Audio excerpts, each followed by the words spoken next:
This is the second part of my analysis of this video. Here the discussion is on when Homo sapiens arrived. Well, I'm going to say also I'm calling them fictional characters, but not now. So Nature magazine research is what you said here, right? Yeah. Earliest appearance is 195, give or take 5 years. It's in this article that, by Nature, right? Yeah. Now they found one that is 300,000 years, yeah? Yeah, in Morocco. 300,000 years ago. Now what do they say? Moroccan fossil rearranges Homo sapiens tree. So what they found, by the way, this 200 years that they had, let me close this for a second. This 200 years gap that they had, these 200 years that they have the whole family tree based on it. I've no idea why he decided to call this chapter of his talk fictional characters. These are real fossils. I can only assume calling them fictional is just another attempt to portray dishonesty.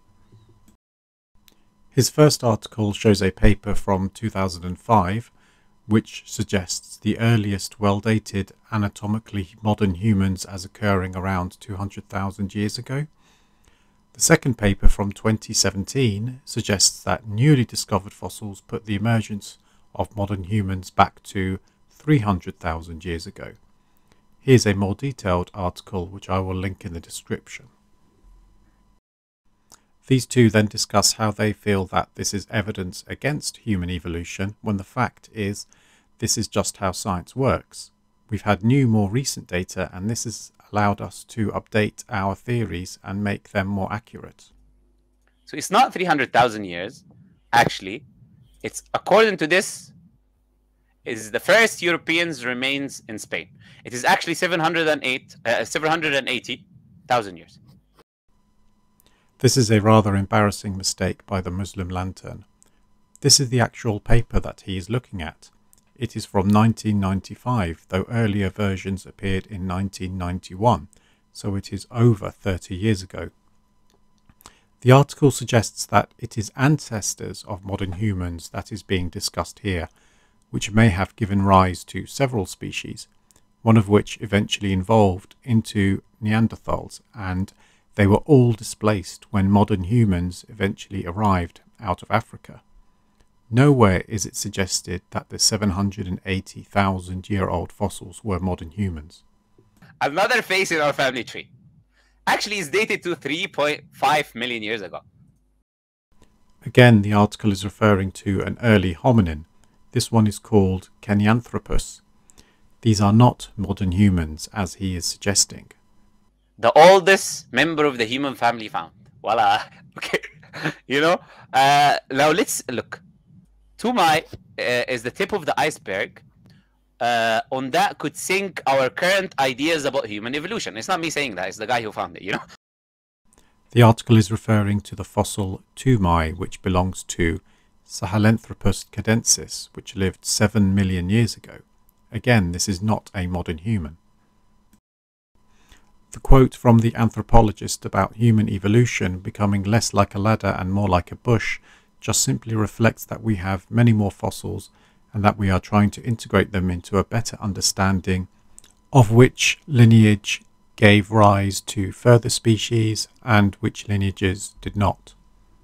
Now, this is another example of Nature magazine, 1.8 million. We found a human hand bone. 1.8 million, so it's not 200 years. It's not 300. It's not 780. It's not 3.5. It's not 6.7, right? I don't know whether this guy is lying or he is profoundly dumb. I pointed out that the older specimens that he has highlighted in these articles are not anatomically modern humans. Let's look at the next article about the hand bone. It is a 1.84 million year old bone from the fossil Olduvai hominin, which is a Homo erectus species. So again, it is not an anatomically modern human. And also in Asia, because some of them are saying all of these bones are found in Africa. No, there is an Asia. There is a Chinese bone that is found that is also older. That is in the link that I put forward, okay? The final article on his slide is this one, which refers to Peking man.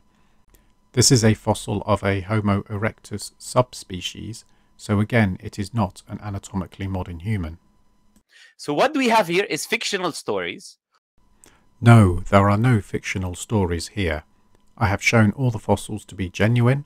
I've shown you to be profoundly ignorant of the science, perhaps even deliberately dishonest.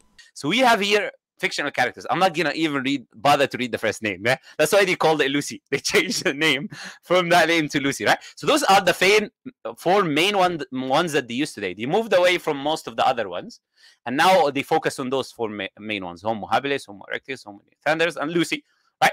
So Lucy, here there is an article from ScienceDaily. It says that it has an ape-like brain, and the rest of the bones that they have, they actually collected from different things. This article, which he has referenced in his slide, shows that Lucy, an Australopithecus afarensis, walked upright and had a brain that was 20% larger than those of chimpanzees. The brain has features intermediate between humans and chimpanzees, in keeping with the status as an ancestor of humans. The nonsense that Lucy was cobbled together from disparate bones over a large area was debunked in my response video number 1. There was one bone which was shown to be a baboon bone, but that was discarded once it was found. We move to the Homo habilis. The same thing. Ape-like bones, right? In a similar manner, the article describes the limbs of Homo habilis as having ape-like features. It also shows human-like features, suggesting it is an ancestor of modern humans. We move on to the Homo erectus. This article just discusses Java man, which is a fossil of Homo erectus. It does not diminish Homo erectus from the evolutionary history. And here, in this Nature article, it says it could be from Homo sapiens, actually. It could be included in Homo sapiens tree.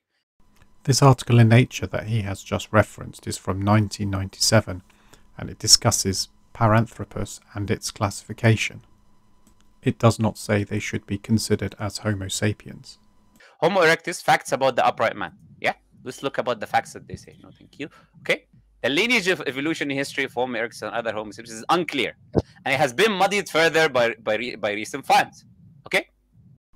These are genuine fossils. The discussion is whether certain populations should belong with Homo erectus or should be considered part of other species. The anthropologist says not every erectus fossil is an ancestor to humans, but the species as a whole is. This is called the demise of that, whatever that species is called. It's the demise of it. It's the research here showing how it is demise. It is 151 research reviewed, put in that research that I'm putting for you, showing you how it is the demise now of this idea of the existence of the Homo neanderthals, etc., whatever they're called. Right? Another embarrassingly basic error. This article looks at the demise of the Neanderthals, as in their extinction. They do not mean demise as in Neanderthals never existed, which is what the Muslim lantern is suggesting. Point is this: if you go to any university today, they are teaching you these things are facts. Yeah. They're not teaching you that these things are contested. This is another appallingly ignorant and dishonest statement. If you go to university, you'll be told what is agreed upon as facts and what is under contention. A fact in a scientific sense is objectively verifiable data. All facts are able to be re-examined by anybody. Here is the Department of Evolutionary Biology at the University of Oxford, for example. They recognise the importance of evolution, but admit that much remains unknown, and that discussions happen in these areas. Here is a list of upcoming conferences on evolutionary biology. There is no censorship on debate, and there is plenty of opportunity for qualified people to give their opinions. Maybe Subboor and the Muslim Lantern should go to one of these conferences to present their findings and be laughed at in person instead of just online. All of these fictional drawings and movies that they make, literally movies, right? It's a movie about Lucy, the baboon skin now. There's a whole movie about it, right? Showing you how she used to live and what she used to do. And all of that is coming from an ape brain. I am not aware of any movie about Lucy, the Australopithecus afarensis fossil. From searching, the only movie that he could be talking about is the one about Lucy, the chimpanzee that was raised as a human in an experiment. I have to wonder, could anybody be as clueless as this guy? Vestigial organs, and I want to say something important here. Vestigial organs is the claim that there are organs that are useless. They're not useful for survival and reproduction. They're not useful for that animal because they're left over of a previous ancestor. Wrong. Vestigial doesn't mean that it's useless or has no function. just that the organ is diminished and doesn't have the original function anymore. These are the vestigial hind legs in a boa constrictor. Another example is the wings of flightless birds, such as ostriches. In ostriches, the wings are used for balance and mating displays. They have lost the ability to generate flight. Now, the first thing I want to put forward, and it's a very important thing to look at when it comes to this idea of vestigial organ, it is based on circular reasoning. Why is it based on circular reasoning? Now, that's very important to look at now. Because they claim these organs are vestigial, they're useless. Why? Because evolution is true. No, they are not useless, as I have just explained. It does not start with the assumption that evolution is true. Vestigial organs are one of the evidences for evolution being scientifically true. And evolution says that all organs must be used for survival and reproduction. Again, wrong. Not all organs are beneficial, but a structure that is not harmful will take longer to be phased out than one that is. They can remain in a vestigial form. Why evolution is true, right? By Jerry A. Coyne, right? He has on page 60. What does he say? He says, we humans have vestigial features proving that we evolved. The most famous is the appendix, right? I have this book in my library and can highly recommend it to everyone. Which, by the way, I just put a research from 2018 showing how this is very useful. In fact, there is a research under it saying how appendix could save your life. This is a rare moment of truth in this video. New research shows that the appendix does have an immunological function. This is the article listed in his slide. Also, the appendix has evolved at least 32 times, showing some beneficial selection pressure in animals. Now, the claims that they make is also lies. Like the appendix, for example, is a claim. It's not lies. Once science understood the evolutionary history of the appendix and its functions, it was no longer considered a truly vestigial trait. This is an example of the honesty in science where new data can challenge pre-existing ideas. There is no such thing as blasphemy in science. Another claim is the inverted retina in the eye, which is very sophisticated, very useful, and I'm putting the research here, showing you how it is super useful for the human eye. This is the article in the slide here. It shows that an inverted retina has a space-saving advantage. The arrangement of the eye was never thought to be vestigial, though. The discussion is in why the eye appeared inverted, with the retinal neurons being between the lens and the photoreceptors. New research has come some of the way to explaining this. I will link this in the description. You've got the whale pelvic bones. Research showing how these pelvic bones are actually used for mating for the whales. Therefore, they're no longer, as they claim, vestigial organs. Here is the article. Again, he's not understanding what is a vestigial organ. The pelvic bones of a whale are vastly diminished. They are not connected to the rest of the bones, but are embedded in the soft tissue. They have a role to play in whale reproduction as they anchor muscles involved.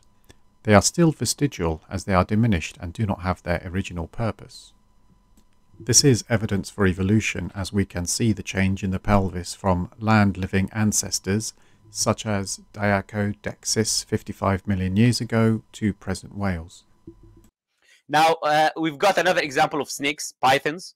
You got a book, Essentials of Biology, again, taught in universities, 2018 edition. There's a research 50 years ago already showing how the hand, what they call the hand limbs, are actually hooks used for fighting and mating by the pythons. This is the article here. Again, he's not understanding what vestigial means. The spurs in snakes are the vestigial limbs from their ancestors, as snakes descended from lizards. They have gained a role in snake copulation and also in snake combat, but they are still vestigial. You've got penguin wings, you've got the ostrich wings. I can go on and on and on, right?